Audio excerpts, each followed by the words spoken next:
How do you provide manufacturing supervisors the specialized training that they need to be successful? I'm Greg Schenkel, President of Unique Training and Development and Frontline Leadership Systems, and today we need to look at the specific skills that manufacturing leaders need to enjoy greater success on the job. One of the myths is that an outstanding employee turns into an effective manager or supervisor.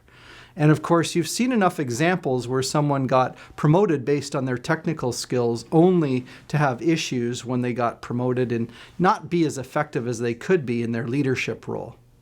Despite the magnitude of the transition, most frontline leaders are actually underserved by their organization.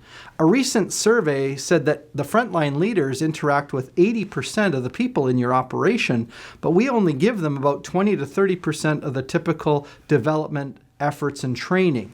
So they interact with most of the folks, but they don't get proportionally the right amount of training for the importance of that role. So again, I remember one of the companies that we were working for, again, typically would take their highest performers and promote them. Now, up till when we started working with them, they would simply throw them into those roles and then they would see them stumble around and cause frustrations and aggravation. And you could always tell because issues would get escalated up to management or HR instead of being dealt at the level that they should have been, which was with the frontline leader. Once they recognized that, they started to know that if they would just develop the skill sets of those leaders who transitioned from a role as an individual contributor into being a leader, they would increase the chance of success and reduce the amount of issues that were escalating up to HR and management. So how do you provide manufacturing supervisors specialized training so that they can be more successful in the role? Well, number one is to define the priorities. When you look at all the interactions and skill sets that your supervisors have with their team members, which ones are the highest priority items where if they got more effective in those areas, you'd really notice an impact in terms of the numbers of issues that got escalated to HR for resolution. Tip number two is to make the training very practical.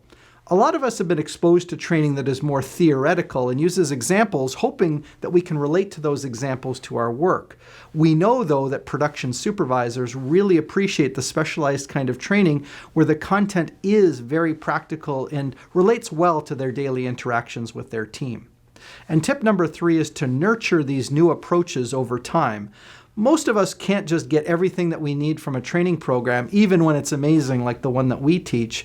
They also need that nurturing through HR support and also from the manager so that as they go forward, they're asked to put those kinds of ideas and new skills into action. Now, once you've figured out how to deliver the specialized skills your manufacturing leaders need, you're going to want to reach out to us because we are the #1 resource for training supervisors in manufacturing and operations. And of course, you can check out our topics, our courses, and our special way of getting supervisors to become more proficient by visiting us on our website at uniquedevelopment.com. Now, every conversation will lead to a different path, whether it's having us in to deliver a short course, first aid for the kinds of things that your leaders need most, or whether you want a more comprehensive solution. Again, we look forward to that conversation with you. In the end, our goal is to help your leaders get better to create better workplaces for everyone.